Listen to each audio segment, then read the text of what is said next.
आपके साथ मैं हूं सुचारिता कुकरेती और आप देख रहे हैं महाभारत सीधे श्रीनगर से लाइव। 5 अगस्त की ये तारीख कैसे भारतीय इतिहास में स्वर्णिम तारीख बन गई है। प्रधानमंत्री नरेंद्र मोदी ने आज कहा कि एक भारत श्रेष्ठ भारत की भावना को कैसे धारा 370 हटाकर सशक्त किया गया। आज ही के दिन करोड़ों राम भक्तों की राम मंदिर की मुराद पे एक कदम आगे बढ़ाया भूमि पूजन के साथ। और आज जो ओलंपिक मेडल मिला उसने इस तारीख को और सुनहरा बना दिया है।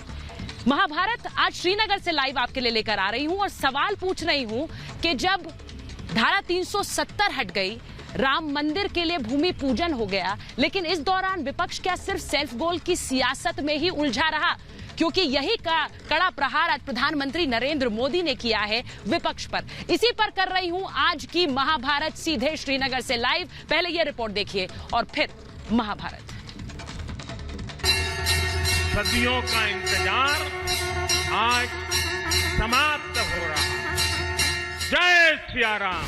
अनुच्छेद 370 के सभी खंड लागू नहीं होंगे। रंग दे, रंग दे, रंग दे, रंग दे, रंग दे, रंग दे, रंग दे, रंग दे, रंग दे, रंग दे, रंग दे। भारत की विजय की शुरुआत हो चुकी है। अयोध्या कश्मीर पर सेल्फ गोल वाली सियासत। कुछ लोग ऐसे भी हैं जो राजनीतिक स्वार्थ के में डूब करके ऐसी चीजें कर रहे हैं, लगता है सेल्फ गोल करने में जुटे हैं। मोदी के फैसलों पर देश साथ, विपक्ष पर आघात। 5 अगस्त को बदला इतिहास, करो देश की बात। 5 अगस्त यानी वो तारीख जो प्रधानमंत्री मोदी के उस फैसले का गवाह बना जिसने भारत के इतिहास को हमेशा के लिए बदल दिया। जिन फैसलों का इंतजार देश दशकों से कर रहा था, आज के ही दिन पीएम मोदी ने उन पर मोहर लगाकर दुनिया को बता दिया कि नया भारत कड़े और बड़े फैसले लेने में न झिझकेगा न रुकेगा। भारत की जीत की शुरुआत। अगस्त का ये महीना भारत के इतिहास में उसकी शुरुआत ही देखिए, एक प्रकार से उपलब्धियां लेकर के आई है। ऐसा लग रहा है कि भारत की विजय की शुरुआत हो चुकी है। राम की नगरी अयोध्या में प्रधानमंत्री गरीब कल्याण योजना के लाभार्थियों से बात करते हुए प्रधानमंत्री मोदी ने कहा कि आज का दिन बेहद खास है, क्योंकि आज ही कश्मीर ने 7 दशक पुरानी बेड़ियां तोड़ी थी और आज ही रामलला के भक्तों का इंतजार भी खत्म हुआ था। करीब 7 दशक के बाद 2 साल पहले 5 अगस्त को ही आर्टिकल 370 को हटाकर जम्मू कश्मीर के हर नागरिक को हर अधिकार, हर सुविधा का पूरा भागीदार बनाया गया था। यही 5 अगस्त है जब पिछले साल कोटि कोटि भारतीयों ने सैकड़ों साल बाद भव्य राम मंदिर के निर्माण की तरफ पहला कदम रखा। आज अयोध्या में तेजी से राम मंदिर का निर्माण हो रहा है।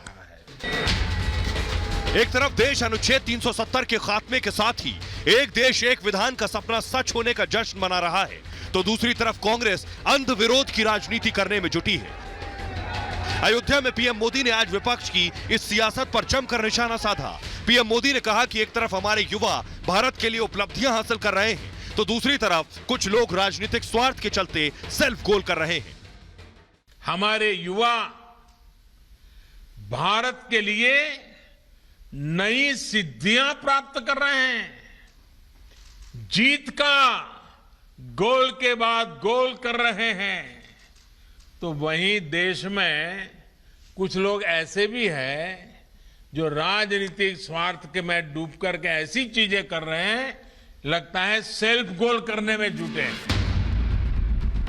विचारधारा पर विरोध की राजनीति करने का अधिकार भारत का संविधान हर नागरिक को देता है, लेकिन क्या देशहित के मुद्दे पर भी अंध विरोध की राजनीति को स्वीकार किया जा सकता है? कश्मीर में 370 को हटाकर पीएम मोदी ने 7 दशक पुरानी उस गलती को सुधारा जिसकी भारी कीमत आतंक के रूप में हम चुका रहे थे।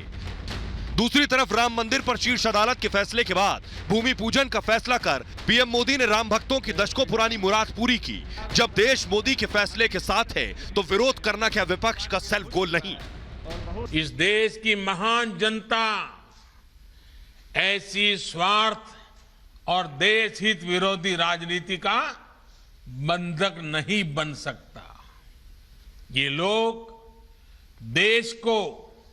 देश के विकास को रोकने की कितनी भी कोशिश कर लें, ये देश इनसे रुकने वाला नहीं है।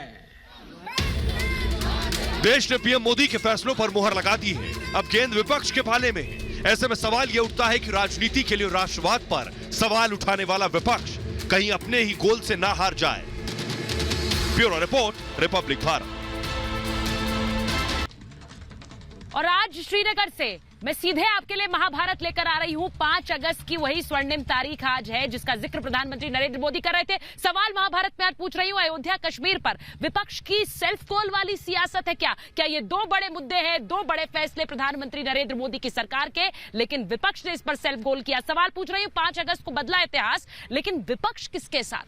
सवाल पूछ रही हूं महाभारत में कि पीएम मोदी के नाम पर क्या राष्ट्रवाद का विरोध हो रहा है? इन दोनों फैसलों पर विरोध क्यों? और सवाल यह कि मोदी के फैसलों पर देश में जश्न, विपक्ष में क्यों मातम है? क्योंकि कहीं ना कहीं लग रहा है कि राजनीतिक श्रेय की ये लड़ाई चली जा रही है। मैं अपने मेहमानों से परिचय कर रहा हूं, उससे पहले मैं आपको श्रीनगर का हाल दिखाती हूं और अयोध्या की भी तस्वीर दिखाऊंगी, क्योंकि श्रीनगर में लाल चौक की तस्वीर सबसे पहले आपको दिखाती हूं कि वहां पर अब क्या हाल है। 2 साल में तस्वीर कितनी बदली, भूमि पूजन के बाद अयोध्या में क्या हाल है, उसके लिए रीमा मेरी सहयोगी अयोध्या में, उनके पास जाऊंगी, लेकिन पहले लाल चौक की तस्वीरें आपको दिखाती हूं। आज 5 तारीख को पीडीपी ने बंद की कॉल दी थी, काला दिवस मनाने की कॉल दी थी, लेकिन यहां लाल चौक पर मैं मौजूद हूं और कैसे उस काला दिवस की कॉल को कश्मीर के लोग ही परास्त कर रहे हैं। श्रीनगर का लाल चौक, जहां पर एक समय में पत्थरबाजी भी होती थी, देश विरोधी नारे भी गूंजते थे, लेकिन अगर मैं तस्वीरें आपको दिखाऊं, बाजार की दुकानें खुली हुई हैं यहाँ पर लोग भी अपनी सामान खरीदने के लिए, रोजमर्रा की चीजों के लिए आ रहे हैं। ये सीधे सीधे संदेश है उन राजनीतिक पार्टियों को जिनको लगता है कि काला दिवस की बात करके 370 के नाम पर वो लोगों को वर्गला सकते हैं। कश्मीर के लोग इसे सिरे से खारिज करते हैं, रिजेक्ट करते हैं। ये तो मोदी जी ने बहुत अच्छा काम करा कि 370 हटा दी। उनके हटाने से आप कश्मीर में हम रिलैक्स होकर घूम सकते हैं और बहुत अच्छा लग रहा है। यहाँ के लोग भी काफी कोऑपरेटिव हैं। मैं पीएम मोदी के जो पर्टिकुलर इन्होंने जो इनिशिएटिव उठाया है, इसकी वजह से I am as a person very pleased in terms of मुझे सेफ्टी, सिक्योरिटी, और मैं घूमने में अब बिलीव रखती हूँ कश्मीर में। स्टोन पेल्टिंग बहुत ज़्यादा था, नाउ ये सब चीज़ें बिल्कुल नहीं है और काफ़ी लोगों का माइंडसेट काफ़ी चेंज हुआ है। रियली जन्नत बोलते हैं इसको, अगर बोलते हैं इंडिया में कहीं जन्नत है तो वो कश्मीर ही है। सबसे बड़ी बात यह है कि जनता की मुहर उन फैसलों पर है जो लिए गए पिछले 2 सालों में, चाहे वो 370 हो या फिर भूमि पूजन का ऐलान हो, यानी कि पहला कदम करोड़ों राम भक्तों की उस आस की तरफ जो भव्य राम मंदिर का निर्माण देख रहे थे न जाने कितनी दशकों से। और इसीलिए आपने श्रीनगर में लोगों की बात सुनी, अयोध्या में लोग क्या कह रहे हैं, उसके लिए मैं रीमा के पास चल रही हूं। रीमा, ये स्वर्णिम फैसला जो कि 5 अगस्त को ही लिया गया, भूमि पूजन का फैसला, मैं सिर्फ आपसे पूछ रही हूं, लोग क्या इस सरकार के इन फैसलों पर मुहर लगा रहे हैं? जनता की मुहर है कि नहीं? वैसे तो वक्त वक्त पे सुचारिता हमने लोगों को बताया है कि लोग किस तरीके से इसको एक्सेप्ट कर रहे हैं या उनकी राम को लेकर भावना क्या है। या जब भूमि पूजन हुआ तो पूरे देश ने देखा कि हम एक मिनी भारत अयोध्या में देख रहे थे, उस वक्त आप भी और हम सब गवा रहे हैं। लेकिन मैं चाहती हूँ कि सिर्फ लोगों से ही हम बात करें क्योंकि उनकी बातचीत बहुत जरूरी है। अयोध्या में भूमि पूजन को आज 1 साल पूरे हो गए हैं। सरकार का कामकाज और इसके अलावा ये कितना ऐतिहासिक फैसला रहा इस देश के लिहाज से, वो हम आपसे जानना चाहते हैं। बहुत ही उम्दा फैसला था और ये जो है कि ठीक है 1 साल लग गए, हाँ लग गए, लेकिन उसका जो है कि भूमिका तैयार हो ही रही है और हम सभी लोग इतने आश्वस्त हैं कि ये सरकार जो है कि राम मंदिर बनाएगी। ये तारीख बहुत महत्वपूर्ण हो गई है क्योंकि 370 खत्म हुआ और उसके बाद हमने देखा कि पिछले साल भूमि पूजन हुआ, यह ऐतिहासिक दिन बन गया, हॉकी में बड़ी कामयाबी मिली। इस ऐतिहासिक दिन को लेकर आज प्रधानमंत्री ने भी बड़ी बातें कही है। आम जनमानस क्या सोचता है? नहीं तो बहुत अच्छी बात है। आज जो 41 साल के बाद हमें जो कामयाबी मिली है ये तो बहुत ही मतलब अच्छी बात है। और राम जन्मभूमि का भी काम चल रहा है, थोड़ा विलम्ब लग रहा है लेकिन काम चल रहा है। कितनी बदली है अयोध्या? बिल्कुल निश्चित रूप से बदलाव आया है। बदलाव समय है तो समय बदलेगा तो हर जगह बदलाव आएगा ही। तो अयोध्या भी बदला है, सरकार ने अच्छा काम किया है, कोर्ट ने अच्छा काम किया, अच्छा फैसला दिया है सरकार देश के हित में। जो समाज चाहता था, देश चाहता था, वही फैसला मिला है और जो सच है उसी फैसले पे कायम रहेंगे। करोड़ों राम भक्तों के आस्था को हमने देखा कि उसको प्रधानमंत्री ने जब भूमि पूजन किया तो उस तरीके कह रही हूँ कि जो ये दो बड़े फैसले हैं इन पर जनता की मोहर सरकार इन पर जनता की मुहर है और इसीलिए अगर जनता की मुहर इन फैसलों पर है तो फिर विपक्ष किसके साथ खड़ा है? मेरे साथ बीजेपी के राष्ट्रीय प्रवक्ता सरदार आरपी सिंह जुड़ रहे हैं, मेरे साथ वरिष्ठ पत्रकार पुष्पेंद्र कुलश्रेष्ठ जुड़ रहे हैं, कश्मीरी कॉलमिस्ट इमाद मखदूमी है मेरे साथ, कांग्रेस के नेता गजेंद्र सिंह सांखला है, कपिल श्रीवास्तव समाजवादी पार्टी के नेता है और हमारे साथ जुड़ रहे हैं अहमद अय्याज साहब। बहुत बहुत स्वागत आप सभी का। और मैं शुरुआत करना चाहती हूँ गजेंद्र जी आपके साथ और पुष्पेंद्र जी के साथ। मुझे गजेंद्र जी बस सीधी सीधी बात बताइए, जब जनता की मुहर है इन फैसलों पर, आप लोग सेल्फ गोल में ही लगे रह गए?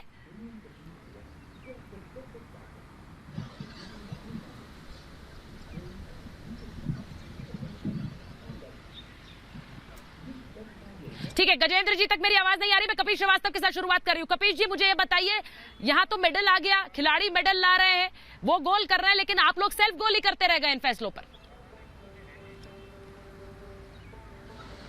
पहली बात तो यह है कि इंडिया ने अब तक 5 मेडल हासिल किए हैं। हम उन सभी अपने देश के खिलाड़ियों के लिए उनको आभार व्यक्त करते हैं, धन्यवाद देते हैं कि जिन्होंने देश को एक ऊंचे स्थान पर बैठाया।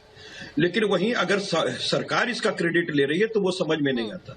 इनको क्रेडिट दिया जाना चाहिए, महंगाई के लिए दिया जाना चाहिए, बेरोजगारी के लिए दिया जाना चाहिए, पेट्रोलियम प्रोडक्ट को जो इन्होंने बढ़ा के रखा उसके लिए देना चाहिए।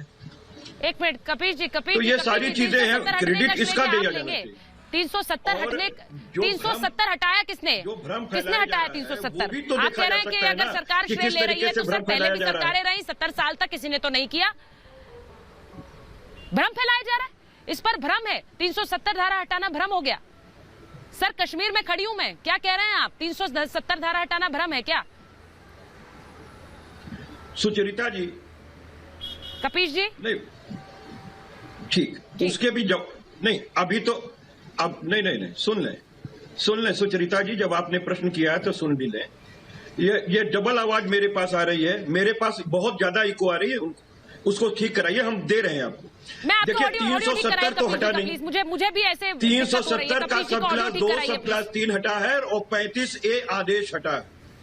और मैं एक बात कहना चाहता हूं, 370 के हटने से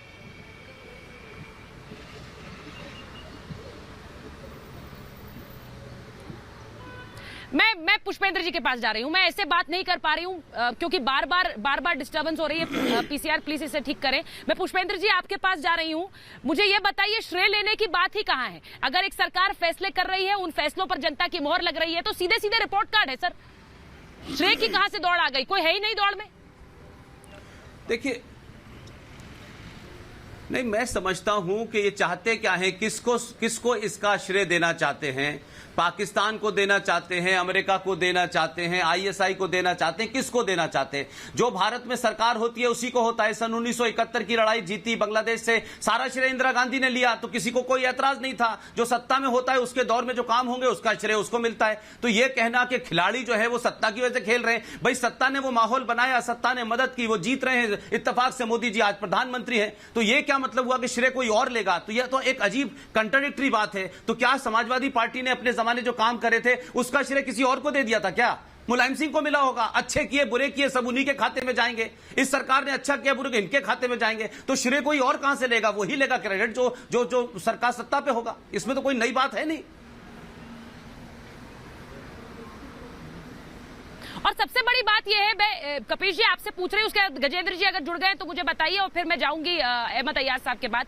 ये फैसले तो जिस सरकार ने किए हैं उन्हीं का रिपोर्ट कार्ड है सर।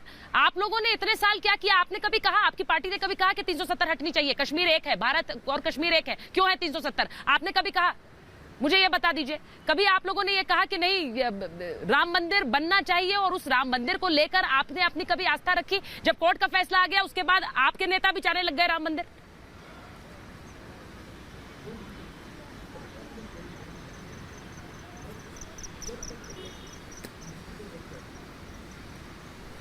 मैं माजिद हैदरी के पास जा रही हूं क्योंकि मुझे बताया जा रहा है ना गजेंद्र जी हैं ना कपिल श्रीवास्तव है, दोनों को प्लीज थ्रू कराइए। माजिद हैदरी, सीधे सीधे श्रेय की बात हो रही है, लेकिन मुझे पता है आप इसका माफ कीजिएगा, माजिद हैदरी नहीं, अहमद अय्याज हमारे साथ हैं। अहमद अय्याज साहब, ये जो दोनों फैसलों की बात हो रही है, ये दोनों फैसले जिस सरकार ने लिए उस पर जनता की मोहर लग रही है।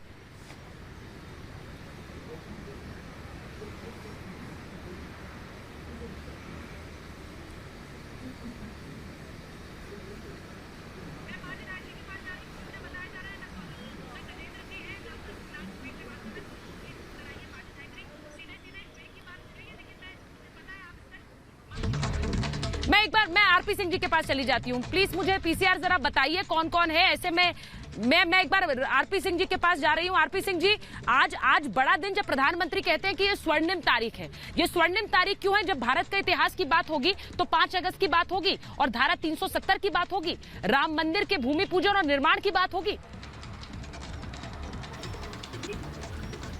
कांग्रेस के मैनिफेस्टो में लिखा हुआ था, जो 2019 का मैनिफेस्टो है, उसमें क्लॉज नंबर 47 में लिखा था कि हम आएंगे तो धारा 370-35 से नहीं हटाएंगे। ये मैंने उनके मैनिफेस्टो में है, मैं धारा भी बता रहा हूँ किस क्लॉज में लिखा था। पहली बात। दूसरा, राम मंदिर का तो इन्होंने खुल कर विरोध किया था, कोर्ट में जाकर कहा था कि राम तो काल्पनिक है, राम कभी हुए नहीं, ये एक काल्पनिक फिगर थे। और जब राम मंदिर की बात हो रही तो कपिल सिब्बल साहब ने बड़ी जोर जोर से कहा था कि इसका फैसला आप चुनाव के बाद कर दो, टाल दो। उन्होंने वहां पे झगड़ा भी किया था, सुप्रीम कोर्ट में जाकर खूब नोटंकी भी हुई थी, सबको याद है। तो इनके फैसले, इनकी सोच सबको पता, देश को पता है। परंतु मूल बात पे आए, इस देश में एक निशान, एक विधान, एक प्रधान, ऐसी कल्पना श्यामा प्रसाद मुखर्जी ने की थी। इस देश के अंदर कश्मीर को अलग रखा जाए, ऐसी कल्पना की थी नेहरू जी ने। तो ये दो विचारधाराओं का मामला था। एक विचारधारा थी जो कश्मीर को भारत का सम्मिलित करती थी, एक विचारधारा वो थी जो कहती थी नहीं, कश्मीर अलग है, कश्मीर की अलग पहचान है। मैं आपको एक झंडा दिखाना चाहता हूँ। ये झंडा मेरे पास है, ये कश्मीर का आखिरी झंडा है। इसके नीचे निर्मल सिंह जी जो हमारे डिप्टी सीएम रहे हैं, स्पीकर हैं, उनके हस्ताक्षर भी इसके नीचे हैं। अब ये कश्मीर में अलग से झंडा क्यों हो?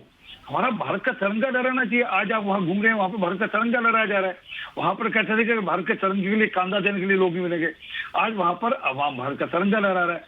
मैंने को खुद, मैं माफी चाहता हूँ, मुंशीराम बाग थाना मुझे लगभग 4 घंटे पीटा गया इसलिए कि मैंने तिरंगा लहराया। 2011 के अंदर मैंने लाल चौक पर तिरंगा लहराने की जरूरत की। मेरे को केसों से पकड़, मेरे बालों से पकड़कर पीटकर मुंशीराम थाने ले जा गया। मैं और मेरे साथियों को पीटा के मेरे साथियों के फ्रैक्चर हुए। तो ये हालत थी कश्मीर की। वहां पर पत्थरबाजी होती थी, वो धारा 370 के चलते होता था। आज धारा 370-35 हटा दी है, कश्मीर खुश है, कश्मीर में डेवलपमेंट है। नीचे पंचायत तक के चुनाव हो गए हैं। भारत सरकार ने 4000 पंचायतों को लगभग 250 करोड़ से ऊपर नीचे पंचायतों को दे दिया ताकि वो अपने हिसाब से अपने फैसले कर सके। ये हुआ। वहां पर IITs बनने की तैयारी हो रही है, वहां पर नए हॉस्पिटल्स बनने की तैयारी हो रही है, एम्स बनने की तैयारी हो रही है। तो ये फर्क है। आप लोग चाहते थे कि धारा 370 रहे वहां पर, वहां कश्मीर में अलगाववाद का मैं एक बार अगर गजेंद्र जी हमारे साथ थ्रू हैं, मुझे बताइए प्लीज। गजेंद्र जी, अहमद अय्याज, आरपी सिंह जी आप जो बात कह रहे हैं, मैं एक बार गजेंद्र जी के पास जा रही हूँ क्योंकि बार बार ये श्रेय की बात हो रही है और कपीश जी ने कहा कि किसे ये श्रेय लेने की होड़ लग गई है। सर आप ले लेते श्रेय। गजेंद्र जी, आपको तो किसी ने नहीं रोका। आज जब इन दोनों मुद्दों पर मोहर लगती है तो आपके नेता भी जाते हैं राम मंदिर दर्शन के लिए। आपके नेता भी यहाँ पर आकर राष्ट्रवाद के खिलाफ नहीं कहते, लेकिन 370 पर अभी भी गुटबाजी करते हैं। सुचित्रा जी, गुटबाजी का कोई सवाल नहीं है। धारा 370 जब इस देश के अंदर लगी थी, उस समय परिस्थितियां दूसरी थी। उस परिस्थितियों के अंदर कश्मीर को भारत का अभिन्न अंग रखने के लिए ये उस समय के तात्कालिक प्रधानमंत्री पंडित जवाहरलाल जी नेहरू ने समझौता किया और समझौता करके धारा 370 लगाई। विगत पिछले 60 सालों के अंदर 35 से क्यों लगाई? लगातार 35 से क्यों लगाई? आप 35 से क्यों लगाई? आप तो बोल रहे थे, आपके बीच में नहीं बोल रहा था। सर मैं तो सरदार जी पूछ जो रहा आप बोल हूँ रहे थे, आपसे आपको निवेदन बीच कर में नहीं बोल रहा रहा था। था। आपकी एक बात का जवाब नहीं नहीं गजेंद्र जी सवाल तो वाजिब है ना, सवाल तो बनता है, सवाल तो पूछेंगे आपसे। आप एक विधान एक प्रधान की एक नियम की बात करते हो, एक कानून की एक बात बार करते हो। गजेंद्र जी को वो तस्वीरें दिखा दीजिए, एक बार वो तस्वीरें दिखा दीजिए जम्मू में जो प्रोटेस्ट कर रहे थे, जो प्रोटेस्ट इनकी पार्टी ने निकाला है, वो एक बार तस्वीरें मैं आपको दिखा रही हूँ। गजेंद्र जी वो तस्वीरें एक बार देख लीजिए कि आपकी पार्टी आज भी, जब 5 अगस्त को हम 370 हटाने की बात कर रहे हैं, आपकी पार्टी आज भी प्रोटेस्ट कर रही है। वो तस्वीरें दिखाइए, फिर गजेंद्र जी के पास आती हूँ। एक बार जम्मू की तस्वीरें दिखाइए। धारा 370 के अंदर जो सबसे जम्मू की ये तस्वीरें देखिए किस तरह से कांग्रेस पार्टी 370 हटने के खिलाफ प्रदर्शन कर रही है। और ये तस्वीरें देखने के बाद, एक मिनट गजेंद्र जी, मैं अपने दर्शकों को बता दूं, मैं दर्शकों से बात कर रही हूँ। गजेंद्र जी एक मिनट उन्हें कॉन्टेक्स्ट समझाने दीजिए मुझे।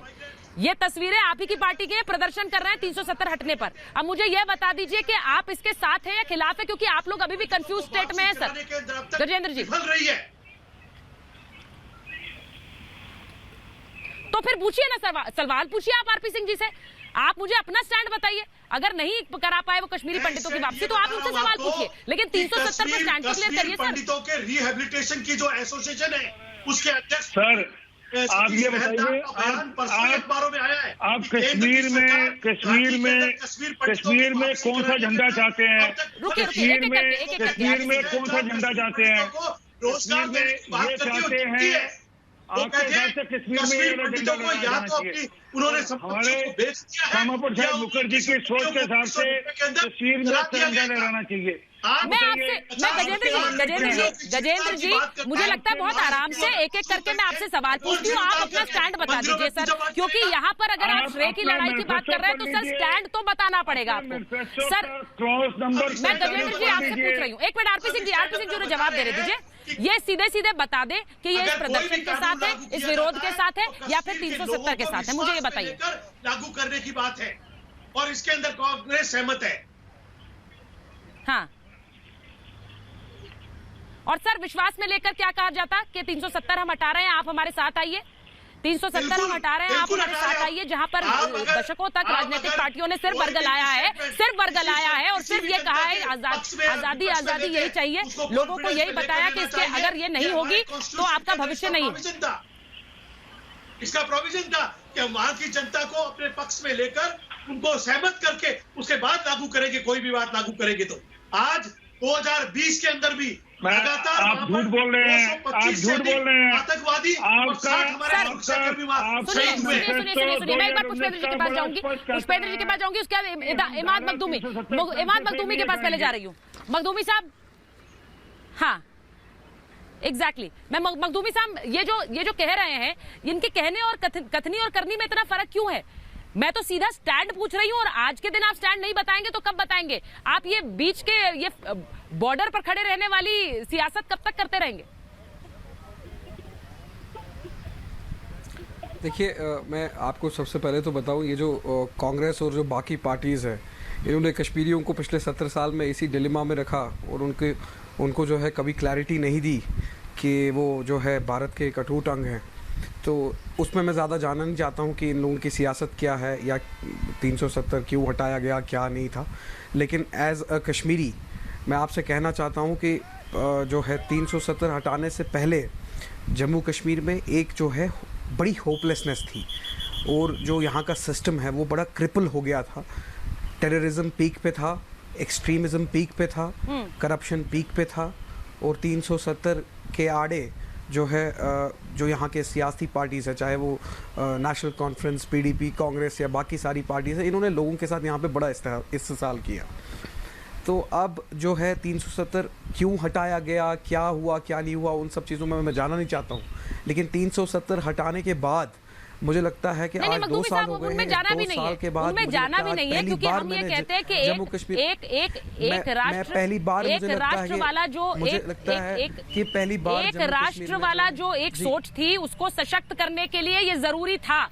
मैं एक बार एक बड़ी खबर पर जा रही हूँ, अपने दर्शकों को बता दूं कि किस तरह से आज जो पीडीपी महबूबा मुफ्ती कह रही थी कि ब्लैक डे मनाएंगे, काला दिवस मनाएंगे, उनका फिर से पाकिस्तान प्रेम जागा है। वो फिर कह रही है कि पाकिस्तान से बात करनी चाहिए और मजबूर करेंगे कि पाकिस्तान से बात करें। बड़ी खबर दिखाई है हमारे दर्शकों को कि किस तरह से एक बार फिर महबूबा मुफ्ती कह रही हैं कि पाकिस्तान से बातचीत के लिए हम मजबूर करेंगे। कश्मीर के लिए आज शोक का दिन है। 2019 में उत्पीड़न और बर्बरता की शुरुआत हुई है। मतलब उत्पीड़न और बर्बरता की शुरुआत हुई, उससे पहले सब कुछ ठीक था, उससे पहले घाटी में सब कुछ ठीक था, लेकिन 2019 के बाद उत्पीड़न और बर्बरता की शुरुआत हुई। ये किस तरह का झूठ फैलाया जा रहा है? अहमद अय्याज साहब, आप मुझे बताइए जरा। 2019 से पहले सब कुछ ठीक था, 2019 के बाद यहाँ पे बर्बरता और उत्पीड़न हो गया, ये कह रही है महबूबा मुफ्ती। पहली बात मैं आरपी सिंह साहब का किसी बात का जवाब देना चाहूंगा कि उन्होंने 370 को मिलिटेंसी और स्टोन पेल्टिंग के साथ रिलेट किया, कहा कि 370 के होते हुए ये होता था।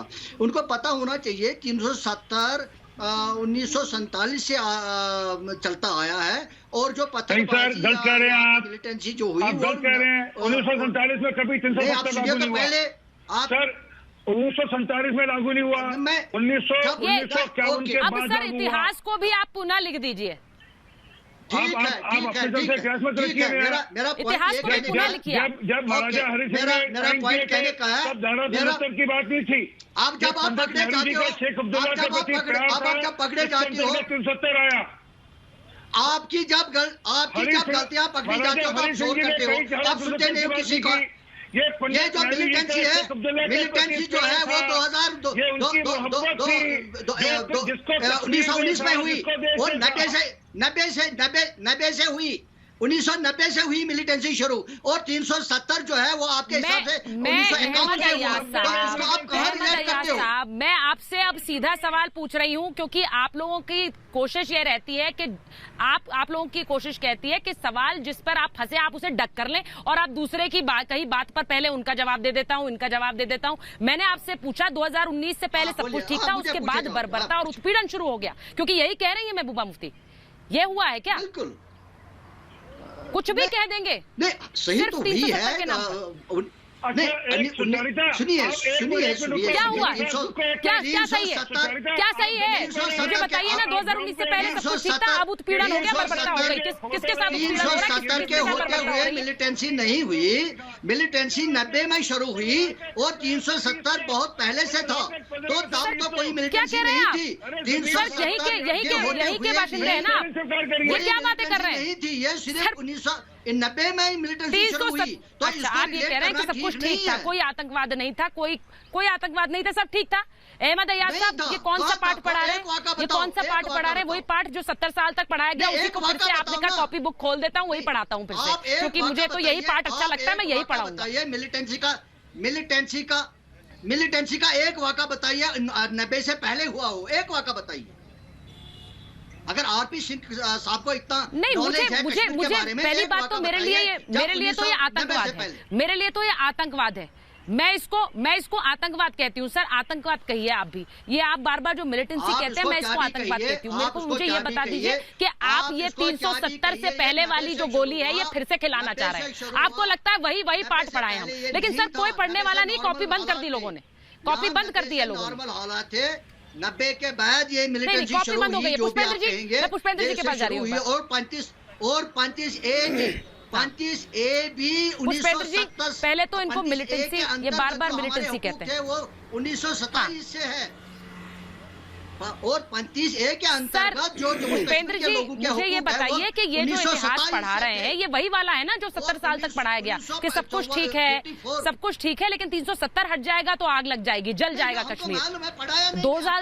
2 साल से तो हमने देखा है ना क्या हुआ है। वो सर वो आग कहाँ लगी है जिसका डर 70 साल तक दिखाया आपने? सुचित्रा, पुष्पेंद्र जी सुचित्रा, ये तमाम वो लोग हैं जिन्होंने जम्मू कश्मीर को लूटा है। ये विकास की आज बात पूछ रहे हैं, पूछिए अब्दुल्ला का विकास लंदन में कैसे हुआ, शेख अब्दुल्ला का कैसे हुआ, मुफ्ती का कैसे हुआ, यासीन मलिक का कैसे हुआ। ये लोग तो जम्मू कश्मीर को बिट्टा कराटे और यासीन मलिक के माध्यम से चला रहे थे, ये तो गिलानी के माध्यम से चला रहे थे। इनकी तकलीफ ये है कि इनकी जो दुकानें थी, जो पत्थरबाजों को आगे करके दिल्ली पे दबाव बनाते थे और ये पाल खाते थे। 35A के बारे में पूरी दुनिया में इन लोगों ने झूठ बोला। 35A एक ऐसा ये पत्थरबाजों पर से मुकदमे किसने उठाए थे? एक सेकंड आप की सरकार ने उठाए थे। आप जम्मू और कश्मीर में चल रही भारतीय जनता पार्टी से जिसमें आप भारतीय जनता पार्टी से बात करें, भारतीय जनता पार्टी से बात करें, आप बीच में मत बोलिए। आपको तमीज होनी चाहिए बात करने की। जब आप बात कर रहे थे मैं नहीं बोल रहा था, आप चुपचाप रहिए। आप बोल रहे थे मैं नहीं बोल रहा था। आपको पार्टी पे आरोप लगाना है, बीजेपी से बात करिए। पुष्पेंद्र जी बोलिए। आर्टिकल 30 मैं ये कह रहा हूं, ये कौन लोग हैं? आर्टिकल 35A लगा करके इन्होंने हिंदुस्तान के हर शहरी हिंदू, मुसलमान, सिख, ईसाई को जम्मू कश्मीर की नागरिकता लेने से रोका, पाकिस्तान से आए हुए शरणार्थियों को रोका। लेकिन ये कितने मुनाफिक और मक्कार हैं कि ये सीए के विरोध में खड़े हो गए। यानी अपने देश, जो देश इनको पैसा देता है, स्टेट चलता है, उसके नागरिक को तो अपनी जमीन पर नागरिकता नहीं दे रहे, उस आर्टिकल को बनाए रखना चाहते हैं। और पाकिस्तान से जिन मजलूमों को भारत सरकार नागरिकता दे रही है उसका विरोध कर रहे हैं। ये कौन लोग हैं? ये बताएं कि इनका क्या स्टैंड है। ये बताएं 35A के तहत इनका दलितों के साथ जो स्टैंड था वो क्या था कि जब इन्होंने संविधान के तहत दलितों को कहा कि तुम्हें सिर्फ सफाई की नौकरी मिलेगी, तुम्हें और कोई नौकरी नहीं देंगे हम, और कहा कि आप हमेशा दलित ही रहेंगे। तो बताएं ये कौन सा जय भीम और जय मीम की बात कर रहे थे? ये कौन सी कश्मीरियत और इंसानियत की और हैवानियत की बात कर रहे थे? ये झूठ का पाखंड है। ये बिट्टा आसन मलिक से चलाना चाहते थे। ये हिंदुस्तान में एक स्टेट खड़ी करी इन्होंने, भारत के अंदर एक स्टेट खड़ी की इन्होंने।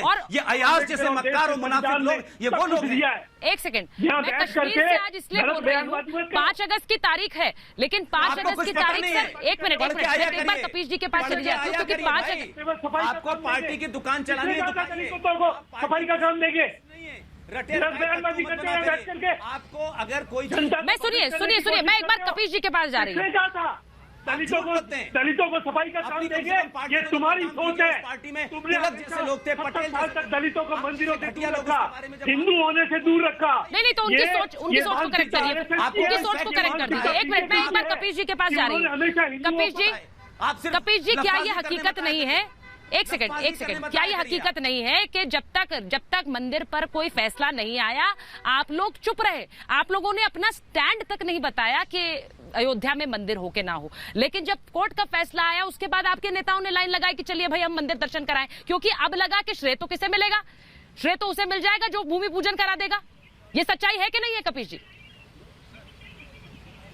ये तो भगवान राम बिल्कुल नहीं सुचरिता जी, ये देश संविधान से चलता है, किसी के अपनी किताबों से नहीं चलता है। और हमारे देश का संविधान कहता है कि अगर न्यायपालिका ने कोई वर्डिक्ट दी है, ये ऑर्डिनेंस से नहीं लेकर के आई है मोदी सरकार, और 29 साल तक थोड़ी मेहरबानी कीजिए, मैं स्टूडियो में नहीं हूँ। आप लोग सब अगर एक करके बात करेंगे तो मेरे लिए भी आसान होगा। के ऊपर है तो ये तो दलाल लोग हैं, ये खाने पर चिंता रखते हैं, जिनकी खुलवाए थे, भूल गए वो दिन? आप सुप्रीम कोर्ट के वर्डिक्ट का अपमान क्यों कर रहे हैं? आप देश में क्यों, किस तरीके से आप फैलाना चाहते हैं? कौन कर रहा है? आप बताइए ना। सुचरिता जी प्रश्न मुझसे पूछ रही हैं। नहीं, वर्डिक्ट का अपमान कैसे है गजेंद्र जी? दिखाया जा रहा है। नहीं, वर्डिक्ट का अपमान कैसे है? वर्डिक्ट का अपमान कैसे है? हाँ मुझे नहीं कपीश जी, वर्डिक्ट का अपमान कैसे है मुझे जरा ये बता दीजिए। वीडियो कई बार चला जाता है, इतना नाराज मत होइए। ना वही तो बता रहा हूँ सुचरिता जी आपने प्रश्न किया, उत्तर ले लें। देखिए, देश के संविधान के अंदर मॉन्टेस्क्यू थ्योरी से लागू हुआ कि हमारे यहाँ कार्यपालिका, विधायिका और न्यायपालिका अलग अलग है। न्यायपालिका ने अगर किसी विवाद को सुलझा करके एक आदेश दे दिया तो वो कोई सरकार का आदेश नहीं हो सकता, वो विधायिका और सांसद का आदेश नहीं हो सकता। इसलिए अगर आप उस आदेश के लिए स्वयं की वाहवाही करती है तो आप इस देश के संविधान मैंने ये कहा नहीं सर, आपने मेरा सवाल नहीं सुना ढंग से। न्यायालय आपने कपीश जी मेरा सवाल ढंग से सुना नहीं। एक बार फिर से आपके लिए दोहरा देती हूँ, एक बार फिर से सुनिए, और मैं चाहूंगी कि इस पर आरपी सिंह जी आप रिएक्ट करें जरा। एक सेकंड रुकिए, एक सेकंड। मैंने सिर्फ ये कहा कि कोर्ट का फैसला आ गया, कोर्ट का फैसला आ गया। जब तक कोर्ट का फैसला नहीं आया आप लोगों ने एक बार समर्थन नहीं किया था उस मंदिर का। जी बोलिए। कोर्ट के फैसले को नहीं माना इन्होंने। सुचरिता, ऐसे लोग से जो कहते हैं कोर्ट का फैसला चलता है। लोगों ने बहुत साफ कह दिया था, बहुत साफ कह दिया था कि हम लोग सुप्रीम कोर्ट के हर उस निर्णय के साथ खड़े हैं जो माननीय न्यायालय कहेगी। अब इसके बाद और क्या होता है, इससे बढ़िया तो कोई हो ही नहीं सकता था जो साइड लिया जाए। हम लोगों ने किसी को बरगलाया नहीं, किसी को किसी को गलत तरीके पे नहीं किया। अगर हम लोगों ने कोई सियासत की तो सिर्फ विकास की सियासत की। बरगलाने की बात कहां से आई? बरगलाने की बात कहां से आई? मैंने आपसे सीधा सवाल पूछा, मेरी ऑडियंस को जवाब दे दीजिए सर। सुचरिता, मेरी ऑडियंस को जवाब दे दीजिए स्क्रीन पर मेरे साथ। देखिए, एक सेकंड तथ्य पुष्पेंद्र जी बोलिए, उसके बाद आरपी सिंह। हाँ, बोलिए पुष्पेंद्र जी, बोलिए। हवाई बातें मत कीजिए। सिर्फ इतना कह रहा हूं कि ये जो महानुभाव हैं जो ये बता रहे हैं कि संसद का निर्णय, संसद के निर्णय में तो ये भूल गए 22 फरवरी। अरे आप सुनेंगे नहीं ना, आप सिर्फ भाषण दे रहे, सुना करिए भाई।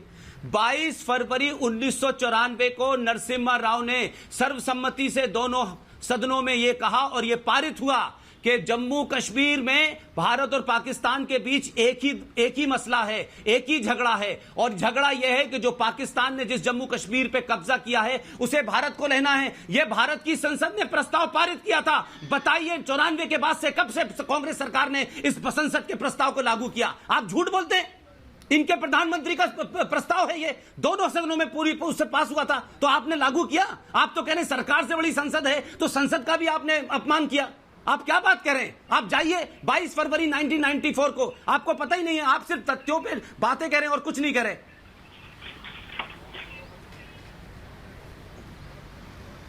अब मेरा एक बहुत छोटा सा सवाल है, गजेंद्र जी आपसे ले लेती हूँ, आरपी सिंह जी पहले आपके पास आ जाती हूँ। कोर्ट ने एक फैसला दिया और उस फैसले के बाद भव्य राम मंदिर के लिए भूमि पूजन कराई गई। मैंने सिर्फ ये पूछा कि जब तक फैसला नहीं आया था, आप एक पार्टी का स्टैंड तो क्लियर होता है, लेकिन यहाँ पर पार्टी का कोई स्टैंड भी नहीं था। अभी तक मुझे ये नहीं पता है कि पार्टी का स्टैंड है क्या। ये तो कोर्ट के फैसला है, मान्य होगा ही इन्हें। आरपी सिंह जी देखिए, बड़ा स्पष्ट है, इनकी पार्टी कांग्रेस पार्टी और समाजवादी पार्टी है, जब बाकी पार्टियां राम मंदिर के पक्ष में नहीं थे। ये राम को काल्पनिक फिगर बताते थे। कोर्ट में इन्होंने उसको रोकने की कोशिश की, कोर्ट के फैसले को रोकने के लिए कपिल सिब्बल ने हल्ला भी किया और एक तरफ राम भक्तों में गोलियां भी चली। हमारा स्टैंड लगातार क्लियर था, राम इस देश के सांस्कृतिक धरोहर हैं, उनके लिए एक भव्य मंदिर बनना चाहिए। इसके लिए पार्टी कमिटेड थी और उसके लिए पार्टी लगातार निरंतर काम भी करती रही। हाँ, अभी गजेंद्र जी, मैंने आपका मैनिफेस्टो मंगा लिया है, ये आपका 2019 का मैनिफेस्टो है, कृपा करके इसको पढ़ लीजिएगा। इसमें आप यहाँ क्लॉज नंबर 43 में बड़ा स्पष्ट लिखा है कि कश्मीर में धारा 70 और 35 से हम नहीं हटाएंगे, उसको हम कंटिन्यू करेंगे। तो नेहरू जी की सोच आप ठीक ही चल रहे थे आप तो, क्योंकि आपको गजेंद्र